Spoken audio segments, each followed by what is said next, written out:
Господин Ненов, честита победа, но като че ли доста трудно дойде тя? Да.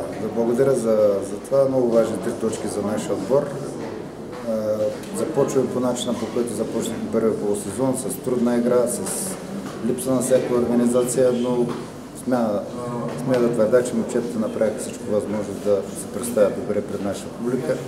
Не се получиха до края нещата и за което изключително съжаляваме, но на този етап, специално в този матч, беше много важна победата. Не толкова като игра, има доста забележки, имаме много аспирации към някои от състезателите на отделни линии, изобщо като играта като цяло, но смятам, че беше важно с цената на всичко. Видяхте и така момчето хвана топката и успяхме, вратаря, благодарение на него, успяхме да имаме събразданието в защита, но имахме доста трудности срещу един доста крив отбор за нас. Като традиции, мисля, че много не сме ги били, но това не го казвам като оправдание, а просто като факт. Смятам, че това лице, което показахме, заслужава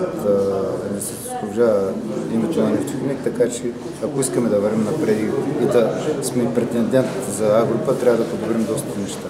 Създаде впечатление, че доста грешки допускате в защита, въпреки че сега, колкото разбира се. Не, изобщо изцяло в организацията. Въпросът падна върху защита, но върху организацията на игра всичко беше, мога да кажа, че след 30-та минута мога да кажа, че не стояхме добре на терена, най-меко казвам. Но факт е, това го виждаме и го четем. С тази победа бетонира ли се Нефтохимик на върха на класирането? Не.